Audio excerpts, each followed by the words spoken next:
Bonjour et bienvenue à tous dans cette deuxième partie de Demain à la Une. Le plafond de la dette publique aux États-Unis est actuellement fixé à 31 400 milliards de dollars.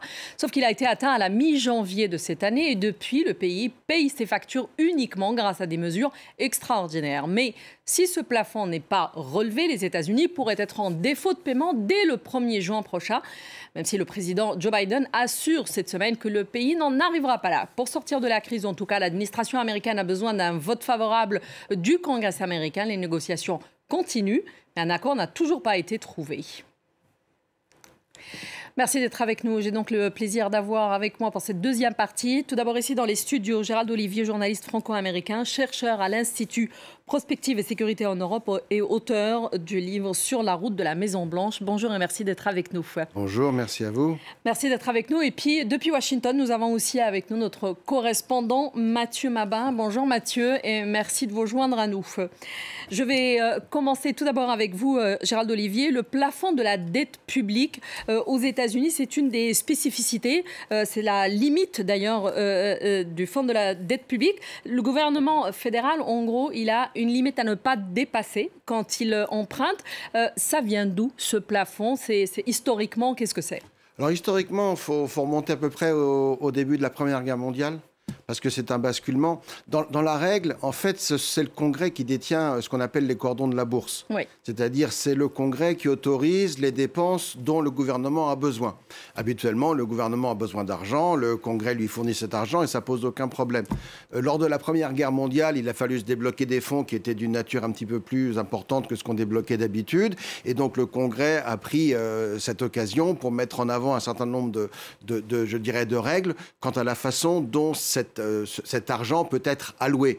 Et puis, avec le temps, et notamment avec la fin du XXe siècle et ce qui se passe depuis une trentaine d'années, on a vu le gouvernement fédéral dépenser beaucoup plus que ce qu'il n'était capable d'amasser en termes de revenus, et donc avoir un déficit périodique et une dette publique qui s'accumule. Ce qui fait que régulièrement, le Congrès est appelé à augmenter les limites jusqu'auxquelles le gouvernement américain peut emprunter de l'argent. Donc là, on est parvenu à la dernière limite, dont vous signifiez le montant récemment, qui était de 31 000, quelque chose milliards de dollars.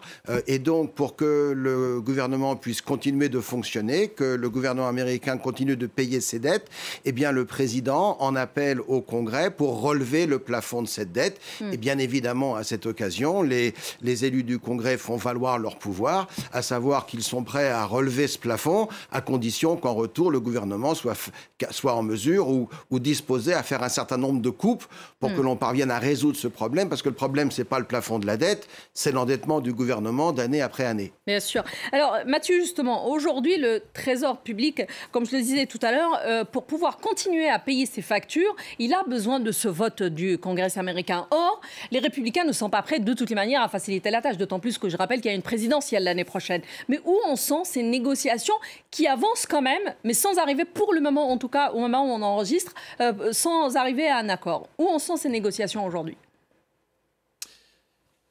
Écoutez, l'opposition milite, et c'est son cheval de bataille, disons-le, pour un plafonnement du rythme des dépenses fédérales à 1% pour les 2 prochaines années et non pour 10 ans comme c'était initialement prévu. En clair, républicains et démocrates s'écharpent sur la part du budget qui sera consacrée à la défense au détriment du social et vice-versa. C'est une vieille histoire en réalité. Une confrontation somme toute assez classique finalement et qu'on a déjà observé dans l'histoire du budget des États-Unis à maintes reprises. Mais attention, si on voulait par exemple comparer cette divergence de priorité à ce que l'on voit en Europe par exemple, il faut bien souligner que le sujet de la sécurité préoccupe aussi les démocrates et surtout dans le contexte actuel. Joe Biden, on le sait, est littéralement obsédé par la croissance militaire chinoise notamment et les menaces que cela fait peser sur la création d'un bloc alternatif autour de Pékin, un bloc qui remet déjà en cause la domination américaine dans le monde, disons-le. Paradoxalement, c'est donc côté républicain que sont formulées les plus grandes réserves sur les dépenses militaires et notamment autour du soutien militaire à l'Ukraine. Et donc, effectivement, on voit bien là que le duel qui oppose démocrates et républicains sur le sujet du relèvement du plafond de la dette dépasse la simple question financière, mais rappelle les différences de vision stratégique tout simplement entre les deux familles politiques. Et effectivement, pour répondre directement à votre question, ces divergences ne vont pas cesser de croître à mesure que nous allons nous approcher de l'échéance présidentielle de 2024. Alors, en s'approchant en tout cas de l'échéance du 1er juin, tout le monde s'inquiète. La secrétaire du Trésor américain, Janet Yellen, parle d'un désastre économique si jamais on n'arrive pas à un accord. Joe Biden, de son côté, dit de toutes les manières il n'y aura pas de défaut de paiement. Mais est-ce que cette histoire du plafond de la dette à relever, ne pas relever, est-ce que ce n'est pas une carte qui revient d'ailleurs souvent, que ça soit utilisé par les démocrates ou par les républicains à chaque fois, surtout quand il y a une présidentielle à l'horizon?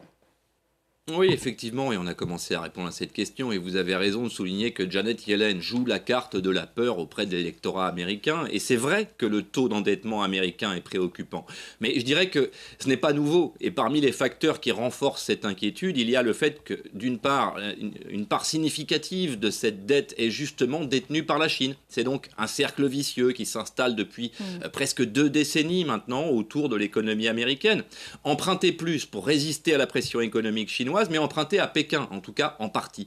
Ce qui ne fait concrètement que repousser le problème jusqu'à ce que le scénario catastrophe décrit par la ministre du Trésor ne soit plus qu'une hypothèse, mais une réalité qui dépasse le jeu normal de la politique à Washington. C'est en substance ce que dénoncent paradoxalement nombre de conseillers économiques de Joe Biden, qui implorent le président d'engager l'Amérique à marche forcée vers l'autonomie énergétique, stratégique, militaire et donc économique.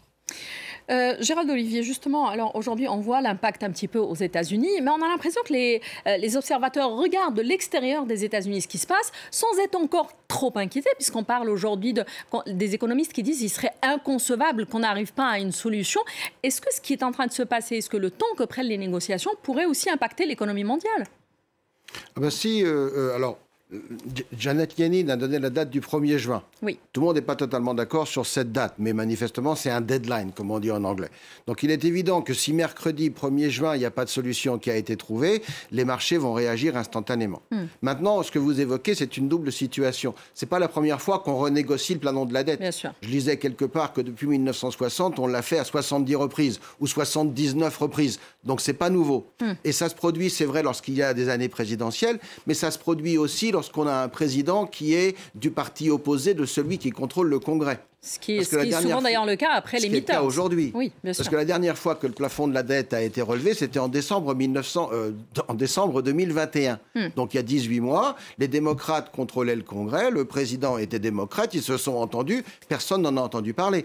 Là, les républicains jouent un petit peu une carte politique en disant trop c'est trop. On a une dette qui, c'est vrai, est extrêmement importante. Elle est à 118 ou 120% du PIB, ce qui est du jamais vu aux États-Unis. Et autant en profiter pour tirer une ligne dans le sable, comme on dit aux États-Unis, et dire clairement où nous nous plaçons et où le président est supposé se placer. Donc derrière le jeu économique avec des impacts qu'on ne connaît pas. Parce que la réalité, c'est vrai, c'est que jamais, jusqu'à présent, les États-Unis ne se sont trouvés en situation de défaut de paiement. Oui. Donc les conséquences réelles d'une telle situation, elles sont inconnues, parce que c'est une situation inconnue. Néanmoins, on peut supposer qu'il y aura un accord qui sera trouvé avant, mais il est vrai que les Républicains jouent une carte politique pour essayer de profiter de cette situation et de pousser le président à signer un accord qui leur serait favorable à eux, ou du moins à la vision qu'ils ont de ce que doit être le budget de l'État.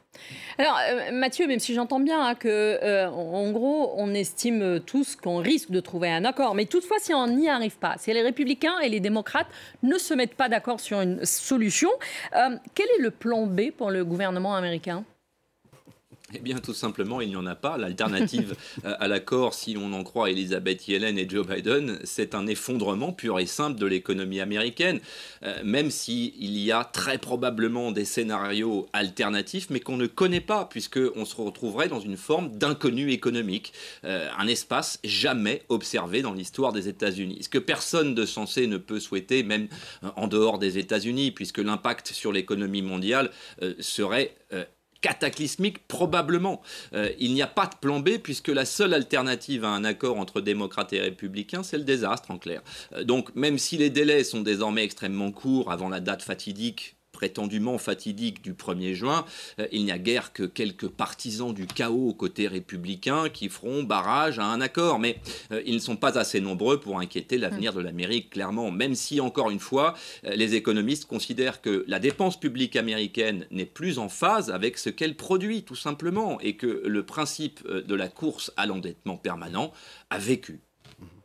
Juste en une minute, vous pensez aussi que de toutes les manières, les Républicains vont pousser jusqu'au bout cette carte, mais qu'on arrivera quand même à un accord? Oui, ça paraît obligé, parce que justement, ce serait de l'inconnu économique, comme le disait Mathieu, et puis qu'il y a une carte politique qui est en train d'être jouée. Maintenant, il n'est pas dit qu'on ne dépasse pas de quelques heures, voire de quelques jours, la date du 1er juin. Parce que ce qui va se passer, c'est deux choses. Dans un premier temps, si les États-Unis ne sont plus en mesure de payer un certain nombre de leurs débiteurs, il faudra qu'ils fassent le choix de qui on paye d'abord, de qui on paye après, première chose. Et deuxièmement, ce qui est probable, c'est qu'il y aura une réaction des marchés, et notamment des agences de notation, et qu'on verra une baisse de la note, qu'on appelle la note des États-Unis, c'est-à-dire la note du crédit des États-Unis. Quand vous avez une dette de 31 000 milliards de dollars, faire que votre note baisse signifie que les intérêts montent et que les intérêts vont devenir de plus en plus importants. Or, aujourd'hui, les intérêts de la dette, c'est déjà le deuxième poste budgétaire après la défense. Et on estime, les projections estiment que d'ici quelques années, les seuls intérêts de la dette représenteront 1 000 milliards de dollars par an. Ce qui est absolument énorme. C'était le montant de la dette il y a 30 ans. Et aujourd'hui, ça va devenir le montant des seuls intérêts. Donc, on est dans une situation qui ne peut pas continuer. Et à un moment, il faudra qu'en effet, le gouvernement américain prenne conscience de vivre à l'intérieur de ses moyens. Merci beaucoup, Gérald Olivier. Je rappelle donc que vous êtes l'auteur de Sur la route de la Maison-Blanche. Et à côté de ça, vous êtes chercheur à l'Institut Prospective et Sécurité en Europe. Merci beaucoup. Merci beaucoup. Merci, Mathieu Mabin, d'avoir été avec nous ici depuis Washington. Et merci pour votre intervention. Merci à vous tous de nous avoir suivis. Très bon week-end à tous et restez avec nous sur France 24. Au revoir.